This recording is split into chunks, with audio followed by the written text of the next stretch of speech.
Bonjour tout le monde, bienvenue à Pour un avenir vert. Alors aujourd'hui, on va parler de conception durable et pour ce faire, avant toute chose, je voulais prendre le temps de faire le tour de ce sujet-là en particulier avec Désirée Nzamba, qui est dans mon équipe à la Chambre de commerce d'industrie Vallée du Richelieu et qui est une experte en tout ce qui touche, tout ce qui traite de développement durable, d'environnement et, bon, et de conception durable également, tant qu'à faire.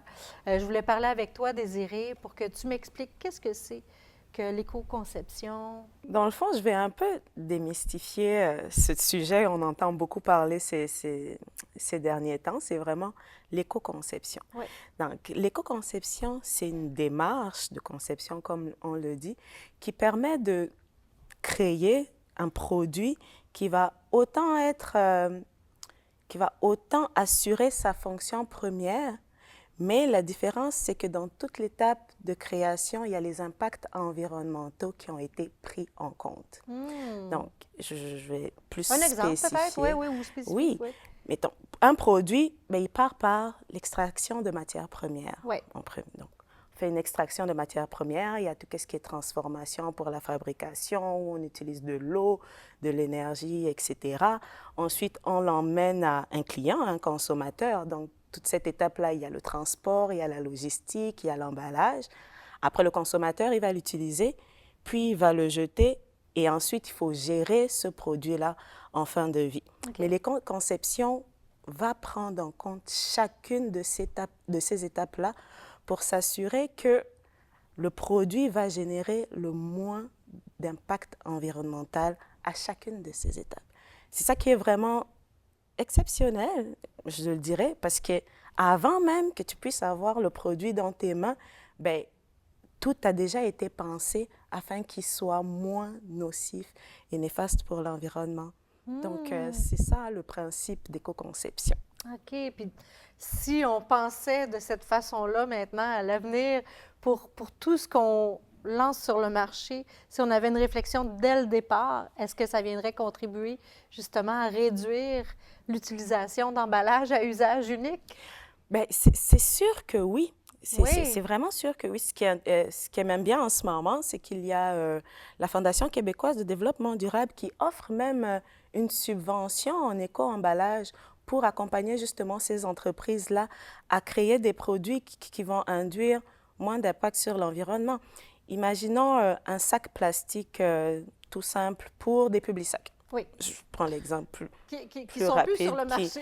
Qui sont plus sur le marché oui. ici, mais À certains endroits encore? oui, j'en OK. vois quand même Ouais. encore à certains endroits. Mais mettons, tu vas le prendre, Ouais. tu vas sortir les Publisacs, tu vas les lire, mais ce sac automatique, tu vas le mettre au recyclage. Fait qu'il a eu une durée de vie utile environ de 10 secondes. Mais ce même sac-là, c'est du pétrole. Oui, du pétrole, parce que tous les produits plastiques sont issus justement Ouais. des produits pétroliers. Fait qu'il y a eu l'extraction des matières premières à l'origine, donc ça a émis des gaz à effet de serre. Ensuite, toute la fabrication du sac plastique a émis des gaz à effet de serre. Après, au final, c'est pour 1 seconde d'utilisation, puis on le jette. Fait que là, l'éco-conception, ce serait, OK, est-ce que c'est vraiment nécessaire? C'est toute cette réflexion d'abord à la base. Est-ce que c'est vraiment nécessaire? Est-ce que c'est possible d'utiliser des matériaux recyclés déjà, donc post-consommation, pour les réintroduire dans la chaîne pour favoriser une économie circulaire? Ou est-ce que ce n'est pas possible de faire un contenant réutilisable? Qu'à chaque fois, chacune des personnes va ramener, etc. C'est tout ça qui est pris en compte, mais dès la fabrication. Fait que ça sauve des ressources, ça sauve des coûts, ça permet un suivi aussi de l'impact environnemental du produit de A à Z. Et puis, ça assure vraiment, ça assure surtout en fin de vie qu'il y ait une voie pour traiter cette... Parce qu'en fin de vie, ça ne se volatilise pas seul. Il faut soit c'est recyclable, mais là, il faut le réintroduire dans la chaîne pour qu'on puisse faire d'autres biens de consommation avec. Soit c'est biodégradable, compostable, etc. Mais il faut y penser à l'avance. Donc, c'est vraiment c'est un procédé que j'approuve et que je recommande pour des personnes qui ont des soucis précis, ciblés par rapport à un type d'emballage, un type de contenant qu'ils utilisent tout le temps. Pourquoi pas se lancer dans l'éco-conception en plus? Avec la subvention, c'est se dire, OK, moi, je veux réduire mes impacts, mais là, je veux un produit qui va répondre à mes besoins, mais qui aura aussi un impact négligeable ou le plus réduit possible sur l'environnement. C'est drôle, ça va complètement à l'inverse. Tu sais, je t'écoutais parler, puis je me disais, on a été tellement, tu sais, l'industrialisation, tout, on obtient tout rapidement. On ne pensait pas jusqu'à tout récemment à l'impact des choses qu'on faisait. Il fallait que ça soit le plus rapide, le plus rentable possible, au moindre coût et tout ça. Il faut reprendre le temps de réfléchir avant d'agir. Effectivement, il faut prendre le temps de s'asseoir et de vraiment adapter ce concept-là de développement durable. Ouais. Parce qu'au début, tout était économie. On pensait beaucoup chiffres avec l'industrialisation, on pensait économie. Mais après, avec ces décennies-là, on se rend compte que malheureusement, nos activités anthropiques ont un impact énorme sur l'environnement. Et c'est là d'où est venu ce concept de développement durable. Donc, c'est vraiment cette sphère qui associe l'économie, le social et l'environnemental pour former une bulle saine.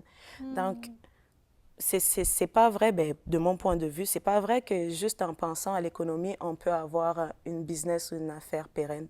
D'après moi, non, parce que rien que les conditions, les critères, la vie sur cette terre ne sera plus la même. Dans 15 ans, il y aura des facteurs qui ont changé, il y aura des températures. Il y a beaucoup de choses qui ont changé et on doit s'adapter. Et comment s'adapter si on n'intègre pas l'environnement dans lequel on vit et le social, donc les personnes qui contribuent à le faire en sorte. C'est impératif d'appliquer un développement durable, donc de considérer ces trois sphères-là si on veut avoir un business qui est périn, qui est périn dans le temps.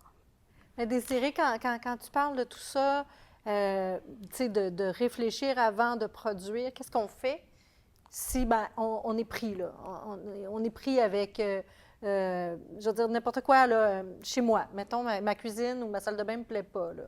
C'est pas de l'emballage, là, on s'entend? Effectivement, mais ça reste des matières qui sont utilisées. Mais moi, généralement, je fais la promotion du principe des 3 RV.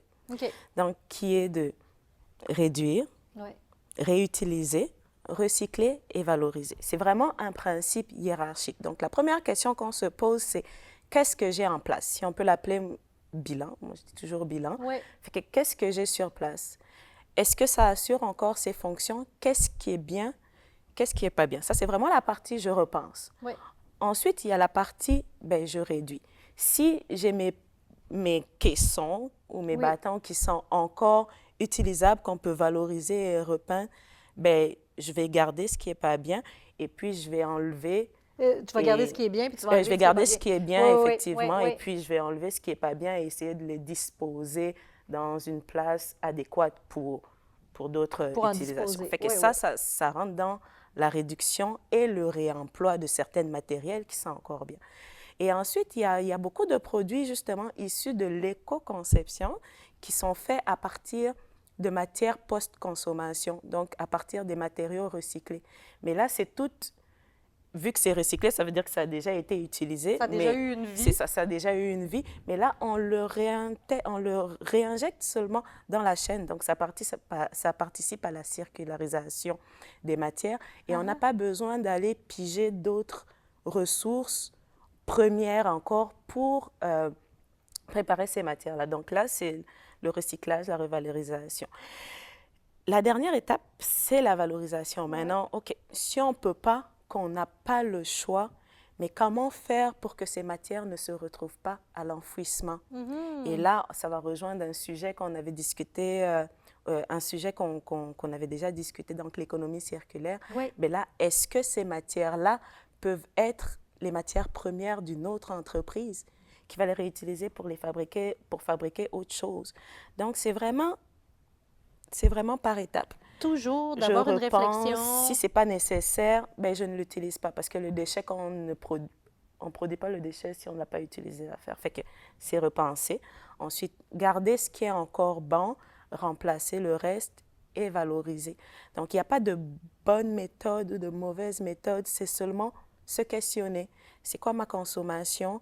Est-ce que je peux améliorer mes pratiques pour donner ma part, pour faire de ce monde un monde meilleur et améliorer mon impact de l'environnement? Une fois qu'on s'est déjà questionné, ben là, on a fait 80% du travail parce qu'ensuite, c'est juste des habitudes que tu réadaptes au fur et à mesure pour consommer de façon responsable. Puis ça, tu es dans mon équipe à la Chambre de commerce. Je t'écoute parler, je trouve ça tellement beau et tellement limpide et simple.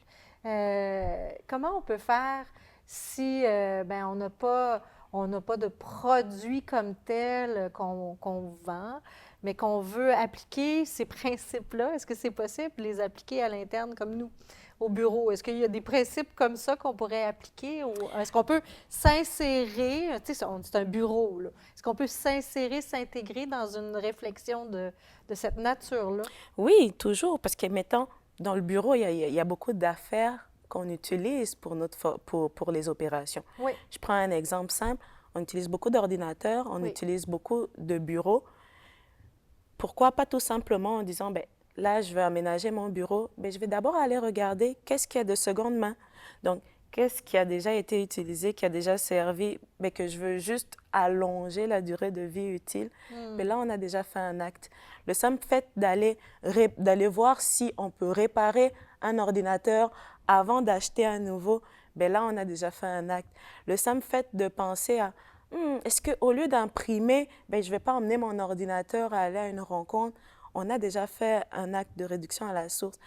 C'est vraiment des petits gestes, hein? Des petits gestes simples qui ont l'air de rien, mais si on multiplie ce geste-là par les 8 millions de Québécois que nous sommes, ben, ça a un impact énorme.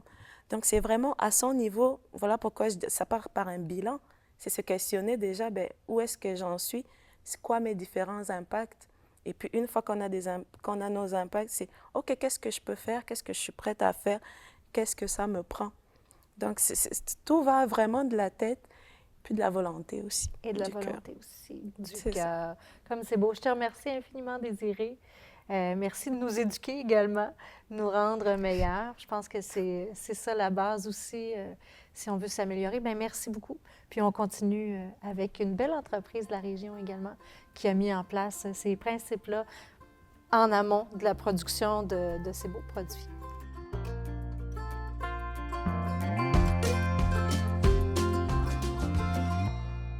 Donc, on continue sur le sujet de la conception durable. Je suis avec Lynne Mainville des Ateliers de Lily. Allô. Allô. Bon, les Ateliers de Lily, Lynne Mainville, peux-tu m'expliquer un petit peu qu'est-ce que vous offrez? Qu'est-ce que tu offres comme produit? Puis pourquoi ça s'appelle comme ça? Oui, bien, c'est une savonnerie artisanale. Je confectionne des savons artisanaux, des sels de bain, des bombes de bain, des bougies, tout naturel, pas de colorant artificiel, pas d'odeur artificielle. Donc, à l'état le plus brut possible. Brut possible. Avec des emballages aussi, la même chose, éco-responsables. Puis pourquoi tu t'es lancée là-dedans? Tu sais, je te pose la question, Lily, les Ateliers de Lily, je pense que c'est ton petit nom de grand-maman? Oui, c'est ça. Je suis 3 fois grand-mère. Le plus vieux, 12 ans, 6 ans, 3 ans. Donc, je me faisais appeler Lily. Donc, j'ai pris le nom pour en hommage à eux, là. Puis j'aimerais ça, c'est sûr que ça devienne une grosse entreprise familiale. Puis que tout le monde participe, là, quand ils vont être à l'âge de participer. Oui. Puis pour l'avenir aussi. Parce que c'est ça. Cette entreprise-là, avec toutes ces belles valeurs-là, éco-responsables, c'est en pensant à eux, à tes petits-enfants. Oui, justement. Tout est relié, tout est rattaché. Tout est relié, oui, c'est ça. Puis je pense toujours plus loin à des matières recyclables dans mes choix que ce soit les pots, les emballages, tout ça, c'est toujours mon but de réduire l'emballage puis de montrer qu'on peut consommer dans le naturel puis dans Dans le respect de l'environnement. Dans le respect de l'environnement, c'est ça. Puis on a tout dans la nature. Mais mais comment tu dis, puis d'entrée de jeu, tu m'as dit, c'est des produits, il n'y a pas de... C'est tout naturel. Donc, comment tu fais pour identifier? C'est quoi ta formation à la base? J'ai suivi un cours en OK. 2018 pour un atelier sur les savons. Oui. Puis après ça, je me suis perfectionnée OK. sur les plantes, sur les huiles essentielles, les matières qu'on peut trouver dans la nature pour colorer Ouais. sans que ça soit artificiel, tu sais. Fait que j'ai appris beaucoup de choses. Puis j'adore ça. Ah ouais, hein? Ouais, pour rendre les gens qui ont des problèmes de peau, À travers... ils peuvent pas se traiter à travers tes produits, mais au moins Prends- pas exacerber leurs problématiques. Oui, c'est ça. Prendre dans la nature C'est ce que ça, la oui. nature a offert. oui. Fait que c'est mon but, là, de toujours avancer vers le meilleur, le naturel. Les produits les plus purs possibles. Oui, c'est ça. Donc, toi, ton entreprise, c'est ici, c'est tout près? C'est à Saint-Mathias, c'est ça. Ouais. J'ai ma petite boutique à la maison, j'ai mon site Internet, donc on peut commander en ligne. Puis c'est ça, j'ai élaboré mes produits, là, tu sais. J'ai fait de l'huile à barbe, du savon rasé, j'ai agrandi, là. Tu as agrandi ta ligne de produits, puis c'est Oui, toi-même c'est qui moi-même. développe tout ça? Oui, oui. Wow, chapeau! Je fais beaucoup de recherches avec les produits que je connais pour vraiment construire la bonne recette. Puis c'est super à date. Ouais, j'ai beaucoup de personnes qui testent, puis les produits sont magiques, là. Ils sont magiques. Vraiment.